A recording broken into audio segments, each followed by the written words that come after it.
I'm joined now by former Obama ethics czar and the publisher of the new outlet, The Contrarian, Norm Eisen. Norm, thank you so much for joining again.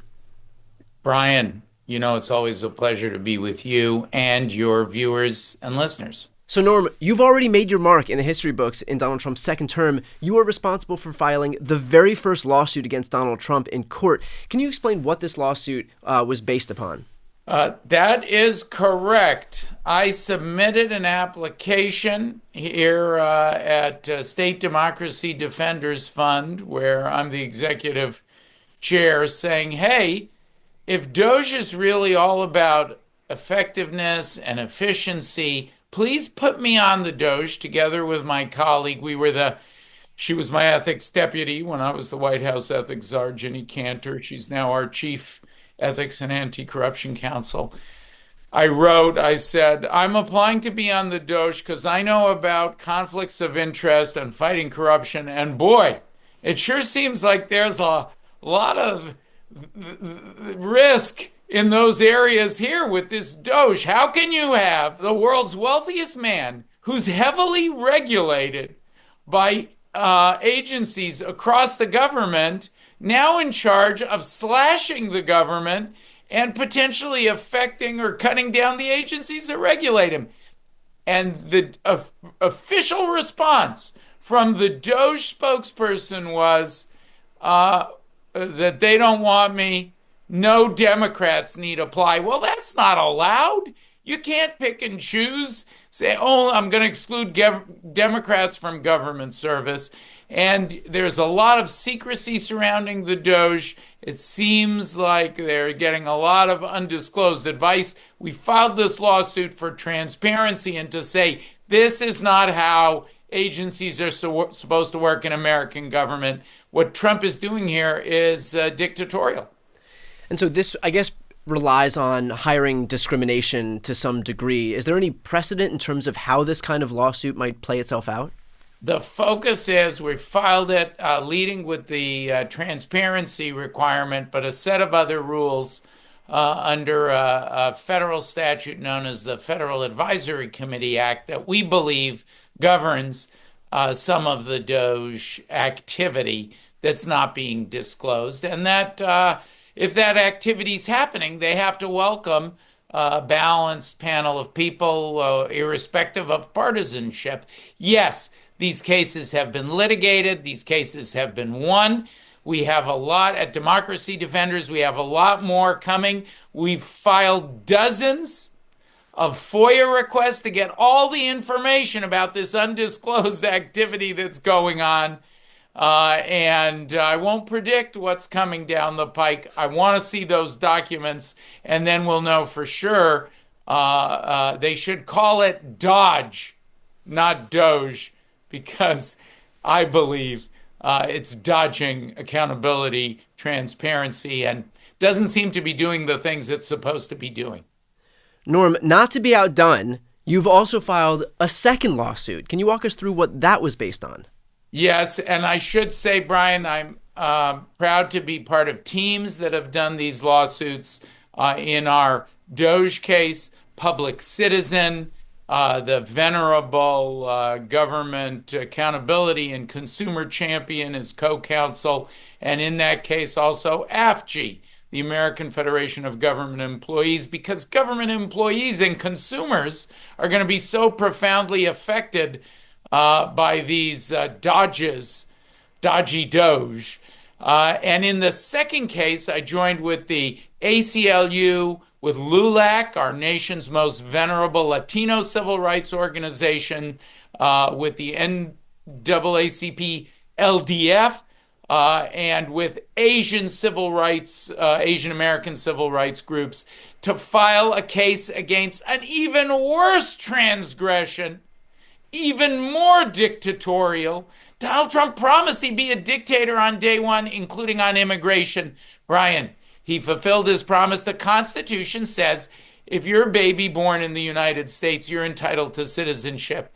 He's rewriting the Constitution with one of his dictatorial decrees. Don't call them executive orders. It's a dictatorship decree. My word is greater than the Constitution. Those babies will no longer have citizenship under the 14th Amendment. What? So we got the EO. Within a couple of hours, our team had sued, including my wonderful Democracy Defenders colleagues, and we're seeking to get preliminary relief, and other lawsuits are around the country as well, by states, by other plaintiffs, and that's as it should be. We should not allow a president to behave like a dictator. So the story of day one, it was day one dictatorship and day one democracy, and now we're at a crossroads. We're going to see which one triumphs. Norm, in terms of Donald Trump actually signing this executive order into law, does this mean that it's in effect until and unless it's challenged, or why it's already been challenged, but until it's challenged and goes through the process of a judge actually striking it down? Or is it not in effect until a judge upholds it? Let me ask you a question, Brian. If I took this piece of paper and I scrawled on here, $100 bill, could I walk down the block to the 7-Eleven and say, is this $100 bill in effect? It's a nakedly dictatorial, unconstitutional, illegal, inhumane, cruel, ugly, and against American values dictatorial decree. Don't call them executive orders. It can have no legal effect, of course. Donald Trump is going to behave as if it has legal effect. So when that first baby is born after the EO was signed, who's seeking to have parents seeking to have that child as an American citizen, he will order the government, in my view, illegally, not to honor the citizenship of that child. Well, we're taking it on with our partners, and this is one that we're going to win. And Brian, the theory of these cases, and there will be many more to come, as you know, I sent Brian the plan, Marshall Plan for American Democracy. I have a long plan written with many scholars, experts, practitioners, what we have to focus on. And one of the main areas is protect the rule of law, push back on scapegoating, and defend pluralism. So the idea here is bring a series of cases we can win, and that will demonstrate to the American people the Constitution and laws are more powerful than our wannabe day one dictator. Well, Norm, you've shown a ton of leadership in the courts immediately upon Trump taking office. You're also showing a lot of leadership in the space of media. So you and a bunch of colleagues have launched the Contrarian. Can you explain why this is important and why you opted to do this now? When we studied other would-be dictators, aspiring autocrats, authoritarians, with my group, we went all over the world. We did field work, some of our colleagues, Poland, Hungary, Brazil, Turkey. Why is it that in Poland and Brazil, the people were able to oust autocrats like Donald Trump, but it has stuck, Brian, in places like Hungary or Turkey? And it's because you preserve elections, something I know is very important to you. You fight for the rule of law. We've already talked about that. You fight corruption. That's why I brought my Doge lawsuit. Another very important set of principles, there's 7 major principles. Another very important set of them is fighting disinformation, protecting media space, and explaining that democracy delivers better than dictatorship for people. To achieve those 3 goals, Jen Rubin quit the Washington Post, I quit CNN, and we started a new publication, The Contrarian. We did it with superstars like Joyce Vance, Professor Larry Tribe, Andrew Weissman, but not just law and politics, Brian, also culture. The humorist, Andy Borowitz, the TikTok star, Olivia Giuliana. She actually did a column with a bunch of other well-known TikTokers for us last week. We have a cooking column, if you can believe it. We do pets on The Contrarian. My teacher, the great Czech president, playwright Václav Havel taught me, you don't defeat democracy, you don't defeat dictatorship and promote democracy just with law and politics. You do it with culture and laughter. He was a comic, satiric, absurdist playwright. So that's what we're doing on The Contrarian. I'm so happy to tell you, you're a Substack superstar. I'm so happy to tell you it's been the fastest ever to get the bestseller purple badge, fastest to the first 10,000 paying subscribers, and one of the biggest hits in the history of Substack. And now we're getting ready to roll to YouTube. Your ground will never catch you on YouTube, but we're going to be strong on YouTube. We have podcasts, Talking Feds Pod, the great Harry Lippman, my friend and sports adversary for over 3 decades, has brought his Talking Fed Pod over under the umbrella of The Contrarian. Jen is doing her podcasts. We're doing videos on Substack, and no false equivalence here. We said when we covered the release of the Jack Smith report, our coverage was, hey, it was not, what's in the report, what's not in the report. It was, this is a warning that a dictator who tried to overturn an American election is about to take power again. People should be treating this report as if it was a letter saying the British are coming to burn Washington again, like in the War of 1812. We were loud about the danger to democracy, and that, no false neutrality, that has to go in as part of the truth. We need to be honest about the moment we're in, unlike the mainstream media. Norm, to that point then, what's the significance of the fact that, you and Jen both left legacy media to create this outlet here? What's your view in terms of how legacy media is failing to meet the moment right now? Well, you have Jeff Bezos, who once had as a slogan for the Post, "Democracy dies in darkness." We actually had a slogan contest for a new slogan. They put in a new and very dopey slogan, "Stories for All Americans."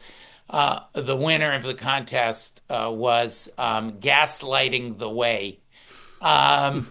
I thought we should change it to "Democracy thrives in darkness." That's Bezos' motto. He's capitulated. Anticipatory obedience, classic in authoritarian regime.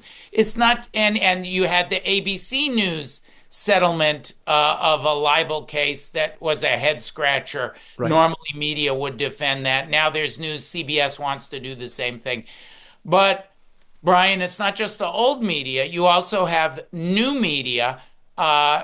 Zuckerberg, Musk, two of the most dominant titans in the social media space. So it's disappointment all around. We need to do much better, and that's what we do at The Contrarian, and that's why we've had this enormous explosion of popularity and getting over 1 million views a day. It's been very, very exciting. Well, it's well-deserved. Norm, where can my viewers and listeners find it? You can find it on Substack by looking for The Contrarian. You'll see our logo of the Statue of Liberty holding up a large pencil instead of a torch, or searching for Contrarian News on Substack. That's us, and you'll see me and Jen Rubin doing our best Brian Tyler Cohen show imitation, the two of us making our video to launch The Contrarian, and all of the other content. It really is an anthology of pro-democracy content, and we reported opinion. We pride ourselves on being fast and first, so often reporting whether it's the hostage deal, the Jack Smith report, the ERA amendment, TikTok, previewing the TikTok ruling with TikTok stars, reacting to it. You'll find that content first, fast, and extremely pro-democracy for your reported opinion on The Contrarian. Well, look, at a moment where it's very clear that mainstream media and legacy media and even these tech platforms are just falling over themselves to bend the knee to Donald Trump and offering up the exact anticipatory obedience that you just referred to. I'm super grateful that you started the outlet that you did, that you started the Contrarian along with Jen Rubin and all of those other folks who are working with you guys. Highly recommend for anybody watching and listening right now, head over to Substack and please make sure to subscribe. Please make sure to give your stamp of approval to folks who are doing the hard work and actually engaging in fearless journalism in stark opposition to what we're seeing from folks in the legacy media space. Norm, thank you so much for taking the time today. I appreciate it. Thank you, Brian. Always great to be with you.